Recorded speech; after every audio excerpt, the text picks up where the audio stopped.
গিয়েছি চলে, হাওয়াতে খবর তুমি পাবে।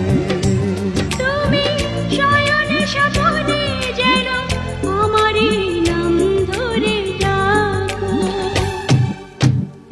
একদিকে পৃথিবী, একদিকে তুমি যদি থাকো, আমি তোমারই বুকে রব, আর কোনো প্রাণে যাব না।